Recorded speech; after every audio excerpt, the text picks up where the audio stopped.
સુરતીઓનું digital યુગમાં અનોખું social work. Businessman, વકીલ, ડોક્ટર, એન્જિનિયર્સના ભજન અને ધૂન પર નોટોનો વરસાદ. વિધવા મદદ અને સામાજિક કાર્યમાં પૈસાનો ઉપયોગ. સોશિયલ મીડિયાના આ યુગમાં જ્યાં યુવાનો રીલ અને વ્લોગ બનાવવામાં વ્યસ્ત જોવા મળે છે, ત્યારે સુરતના શિક્ષિત યુવાનો ભજન અને ધૂન કરી વિધવાઓની મદદ કરી રહ્યા છે. યુવાનો એકત્ર થઈ અનેક સોસાયટીમાં ભજન કરવા જાય છે. જ્યારે તેઓ હાલમાં કરતાલ લઈ ધૂન અને ભજનમાં તલ્લીન હોય છે, ત્યારે તેમની ઉપર નોટોની વર્ષા થાય છે. શ્રી મારુતિ ધૂન મંડળ યુવા મંડળ સાથે સંકળાયેલા 330 જેટલા યુવાનો ભજન અને ધૂન કરે છે. તેઓ સુરત સહિત ગુજરાતના અનેક સ્થળે જાય છે અને જે પણ રાશિ એકત્ર થાય છે તે વિધવા બહેનોને અનાજ કીટ સહિત અન્ય સહાય માટે આપે છે.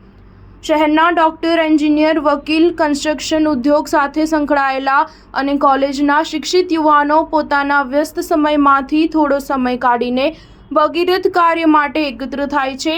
આજે જ્યારે ડિજિટલ યુગ ચાલી રહ્યો છે અને યુવાનો કલાકો સોશિયલ મીડિયા પર કાઢતા હોય છે, તેનાથી વિપરીત સુરતના શિક્ષિત યુવાનો ગંગા સ્વરૂપ વિધવા બહેનો માટે ભજન અને ધૂન કરી રહ્યા છે. આ યુવાનો અલગ અલગ વિસ્તારોમાં જ્યારે નિઃશુલ્ક ભજન અને ધૂન કરવા જાય છે, ત્યારે સંપૂર્ણ વાતાવરણ ભક્તિમય થઈ જાય છે અને સોસાયટીના તેમજ સ્થાનિક લોકો ભજન કરી રહેલા આ શિક્ષિત યુવાનો ઉપર નોટોની વરસાદ કરે છે. ભજન અને ધૂન કરી જે પણ રાશિ એકત્ર થાય છે, તેનાથી તેઓ ગંગા સ્વરૂપ મહિલાઓને અનાજ કીટ આપે છે અને અન્ય સામાજિક કાર્ય કરે છે.